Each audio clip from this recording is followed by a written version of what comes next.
यह कटिया है अब 11 महीने की होने वाली है। और इस कटिया को जो दूध दिया वो दिया इसे मतलब पूरी मतलब ब्यात का, जब तक भी इसकी माँ है यहाँ खड़ी जो, तो इसकी माँ ने जो भी दूध दिया उसका एक थन, वो भी पिछले वाला, कभी भी अगला थन नहीं दिया इसे, क्योंकि पिछले जो थन हो उनमें दूध ज़्यादा निकलता है। तो इसको जैसा एक थन तो पिछला दिया, फिर उसके बाद और भी गिरा अनाज नूजरी। जऊँ जऊँ गेहूँ और भी कुछ बस में कितने गिरे एक बार, मतलब एक टाइम आधे 1 किलो रोजाना जऊँ और गेहूँ पीसे हुए।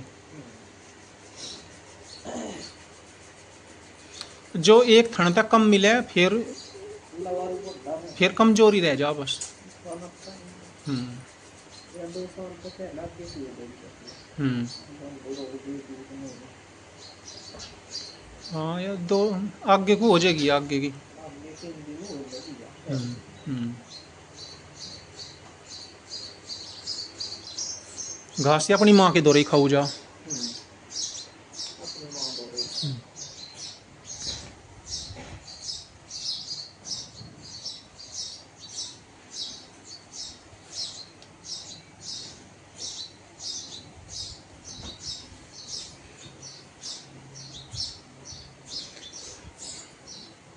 उसते ठीक रहे नु जुकर बाजी पर दर्द है कैड के दूध भाई चलो ऊन अच्छा हो पर ही दर्द है।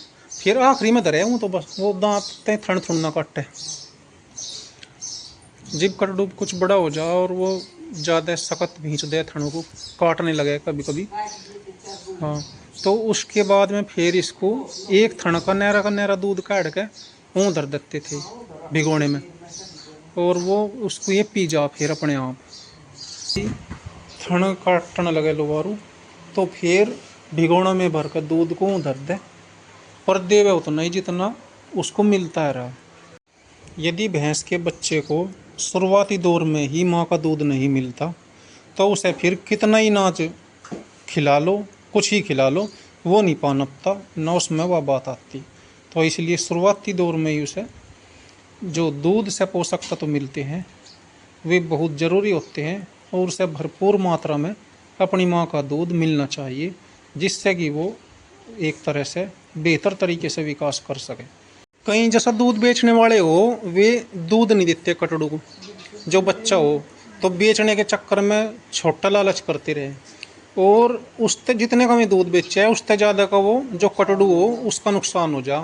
वे दूध बेच के इतने पैसे नहीं कमा सकते जितना वो कटड़ू बिक जाता, फिर बड़ा हो गया दूध देते नहीं, वो बैया सा हो जा पक्के उनका वहीं। तो इसलिए जब भी जो दूध बेचो अच्छी बात है, लेकिन जो बच्चा हो भैंस का उसे भरपूर मात्रा में दूध मिलना चाहिए, और उसका हक भी है अपनी माँ के दूध पे, और तभी उसका विकास होता है। जब उसे दूध ही नहीं मिलता फिर वो बढ़ता ही नहीं, वहीं की वहीं हो जाओ पक्का पेटल सी।